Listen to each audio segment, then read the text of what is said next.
This is you. You've started going to the gym. You're lifting weights. Your arms are thick. Your chest is wide. And you can bench press 2 grown men like it's nothing. People at the gym respect you. On social media, your shirtless pictures pull in compliments. Strangers double take when you walk by. You're strong. You're proud. You feel unstoppable. Until one night, something happens. You're walking home, headphones in, feeling like a king, and out of nowhere, some guy bumps into you. Hard. You turn around, puff up your chest, and get ready to put him in his place. He doesn't look impressed. Before you can throw a punch, he moves. Fast. Too fast. He slips under your swing, clinches you, and suddenly, you're on the ground. The wind's knocked out of you. Your head hits the pavement, then you feel it, a boot to your ribs. And just like that, all your muscle, all your ego, all your pride, it means nothing. Because you just got folded by a man half your size. Why? Because that man knew how to fight, and you didn't. Now you're lying on the ground. People are watching. The guy walks away. And you're not just in pain, you're humiliated. Now you get it. Strength without skill is like having a sword you don't know how to wield. Welcome to the truth. This is what happens when men learn how to fight. It's what the Stoics of ancient Rome and Greece understood centuries ago. They trained not for dominance but for dignity, not to impress but to endure. Fighting, to them, was part of a deeper discipline, a way to forge character, not just conquer others. Let's break it down. 1. You realize strength isn't just muscle. Marcus Aurelius didn't train to impress. He trained to endure. In ancient times, Stoics believed strength wasn't found in biceps. It was found in restraint. Strength without discipline was like a war horse with no rider. In modern fighting, like in ancient pancration, you quickly learn that muscle means little without control. Just like a Roman soldier in the arena, you realize that precision and mental toughness beat raw power every time. 2. You stop underestimating people. Epictetus was a former slave, crippled and dismissed by many. But his mind was sharper than any sword. Stoics saw beneath appearances. When you train to fight, you learn the same. Never underestimate the quiet man. You walk like a citizen of Rome, calm, aware, prepared, but never arrogant. The true warrior, like the Stoic sage, carries no need to boast. 3. You learn emotional control. Seneca taught that the man who angers you controls you. Fighting forces you to master your breath, your fear, your fire. You feel the chaos, but you do not become it. In the middle of a sparring round, your emotions scream. But like a Stoic under pressure, you stay present, calm, composed. It's not a brawl.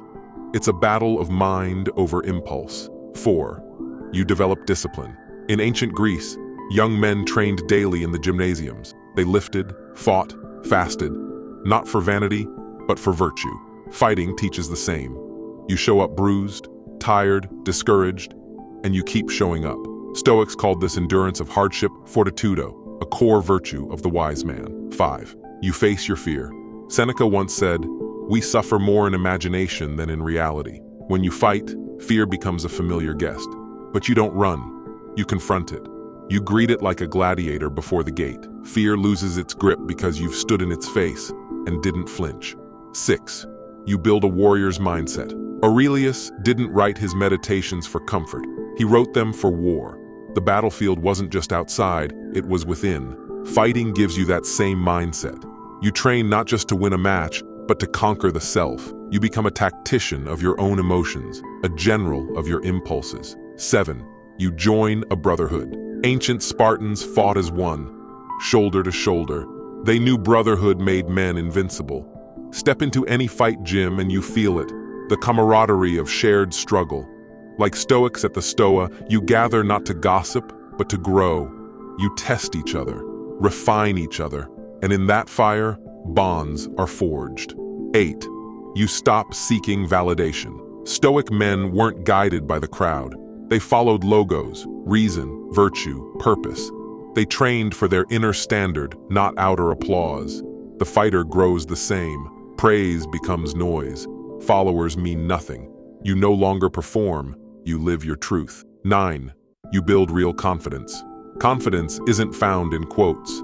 It's forged in hardship. In the ancient world, The Stoic man faced loss, betrayal, war, and remained unmoved. Likewise, when you spar, you get humbled, you lose, you bleed, but you rise. And every time you rise, you rebuild yourself stronger. This is where confidence is born, not from ease, but from earned resilience. 10. You protect more than yourself. Stoics weren't pacifists. They were guardians of their families, their cities, their values. Fighting makes you capable, but it also makes you responsible. When chaos comes, you don't run, you lead. You protect those who can't protect themselves, not for glory, but because it's your duty as a man. 11th, you respect violence. To the Stoics, unnecessary violence was barbaric, but readiness, that was wisdom. When you train to fight, you understand what harm really looks like, how quickly things can spiral. And that sobering truth gives you caution, humility, and mercy. 12. You become a student.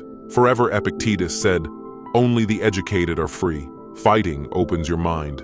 You become curious again about body mechanics, breathing, nutrition, philosophy. You read more, learn more, ask more.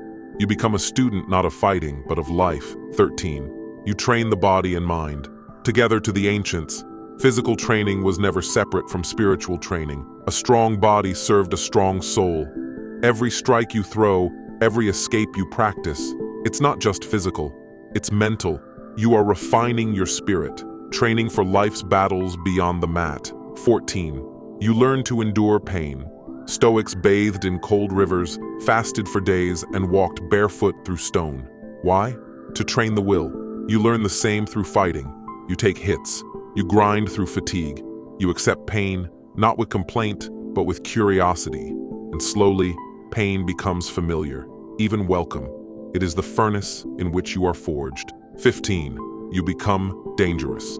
The Stoic ideal wasn't a soft man, it was a dangerous man with deep moral restraint. Marcus Aurelius was emperor of Rome, but also its servant, capable of immense power, but ruled by inner law. You too become dangerous, not reckless, not brutal, but capable, measured, unshakable. 16. You learn to let go. A core Stoic teaching was the dichotomy of control.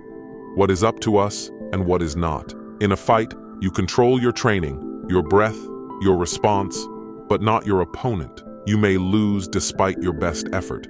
You may get caught, you may fall, but you accept the outcome and move forward. Just as a Stoic doesn't rage at fate, a fighter doesn't rage at defeat. He learns, adjusts, trains harder, accepts reality, then reshapes it. 17. You embrace the present. Stoicism taught that life is only lived in this moment. The past is gone, the future is uncertain. When you fight, this truth becomes visceral. Every second demands attention. Every breath matters. There's no room for regret or anxiety, just presence, flow, awareness. In that moment, you're truly alive. Fighting makes the abstract Stoic ideal of presence into a lived experience. 18. You become your own master. No one else can train for you. No one can face fear for you. No one can enter the ring on your behalf. Stoics knew this. They taught self-reliance, self-governance, that your life is yours to command. Through fighting, you stop blaming the world. You stop waiting to be saved. You realize you are the master of your fate, not because life is easy, but because you've chosen to become strong enough to bear its weight. Final word. In the ancient world, men weren't trained to impress. They were trained to endure, to withstand pain, to resist impulse, to rise after failure. Fighting today revives that spirit. It reconnects us with our ancestors, with the warrior philosophers, the quiet protectors, the unbreakable men. You no longer seek admiration. You pursue alignment. You train your body, not for vanity, but for virtue. You sharpen your mind, not for debate, but for duty. You discipline your soul, not for pride, but for peace. This is how the ancients lived.